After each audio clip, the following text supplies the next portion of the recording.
श्री गणेशाय नमः। माता पिता चरण कमलेभ्यो नमः। परम गुरुदेवेभ्यो नमः। प्रिय बंधुओं, जैसा कि पहले हमने यज्ञोपवीतधारी के 5वें और 6ठे गुणों का वर्णन किया, आज हम यज्ञोपवीतधारी के 7वें और 8वें गुणों का वर्णन करेंगे। तो यज्ञोपवीतधारी का 7वां गुण होता है उसकी बहादुरी। उसे बहादुर किस प्रकार का होना चाहिए? उसे कभी भी धर्म की रक्षा करने में पीछे नहीं रहना चाहिए। जो धर्म विरोधी लोग हैं, उनकी जो नीतियां हैं, उनकी नीतियों का उसे अपनी शक्ति और सामर्थ्य के अनुसार विरोध करना चाहिए। और यही उसका वास्तव में 7वां गुण बहादुरी का गुण होता है।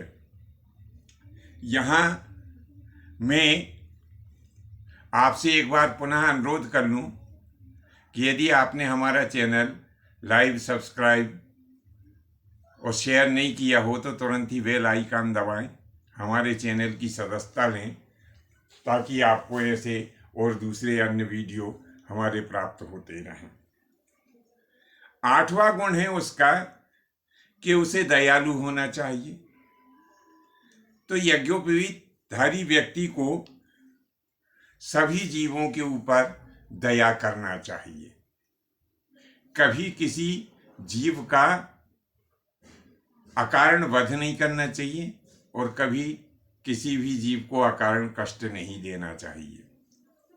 परंतु इसमें इतना ध्यान अवश्य रखें कि जैसे हमने कहा कि उसे सर्व जीवों के ऊपर दया करना चाहिए, तो इसके बारे में एक दोहा कहा गया है कि जीव दया गुण वेलड़ी, जीव दया की खान, और जाके दिल में दया नहीं, सो नर पशु समान।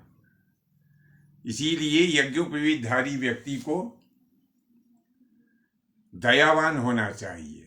परंतु दयावान कैसा होना चाहिए कि यदि कोई व्यक्ति हमारा अपकार करता है तो हमें 1 या 2 बार उसे क्षमा कर देना चाहिए।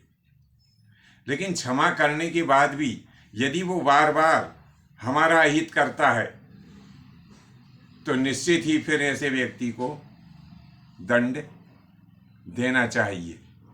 अथवा वे पशु जो हमारे ऊपर हमलावर हों और जिनसे हमारे प्राण जाने का भय यदि होता है, तो हमें अपने प्राण रक्षा में जो है ऐसे पशुओं को और ऐसे प्राणियों को दंडित करना ही चाहिए। और यही सच्चे अर्थों में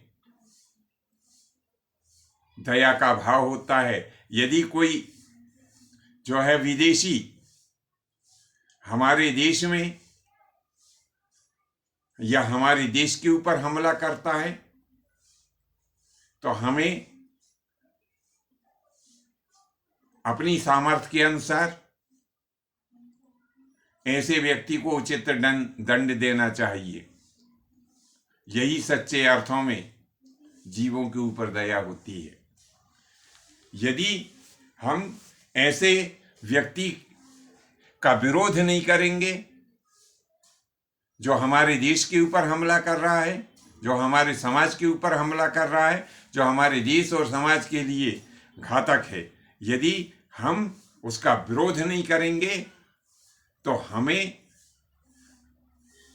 अपने समाज के प्रति हमने जो कायरता बरती है उसका दोष हमें लगेगा। तो जब जीवों के ऊपर दया करें तो इतना जरूर विचार कर लें कि कहाँ दया करना है और कहाँ नहीं करना है। इसका सीधा सा भाव यह है कि अकारण किसी भी जीव को नहीं सताना चाहिए। यही सच्चे अर्थों में सर्व जीवों के ऊपर दया होती है। तो आपको हमारा वीडियो कैसा लगा आप नीचे कमेंट्स बॉक्स में जरूर लिखिए। क्योंकि आपके मार्गदर्शन में हम और बेहतर विषय सामग्री आपकी सेवा में प्रस्तुत कर सकते हैं। जैसे मैंने पहले बताया कि यहाँ 7वें और 8वें गुण के बारे में ही बता देंगे, पर हम 9वें गुण के बारे में भी आपको बताते हैं जो यज्ञोपवीतधारी में होना चाहिए। यज्ञोपवीतधारी व्यक्ति को सर्व जीवों को अभय देने वाला होना चाहिए। अब सर्व जीवों को अभय देने वाला कैसा होना चाहिए कि उसे कभी भी किसी भी जीव को अकारण या अपने स्वार्थ के लिए मारना नहीं चाहिए, क्योंकि हम मनुष्य हैं और हम लोगों के लिए जो विशेषकर जो यज्ञोपवीतधारी है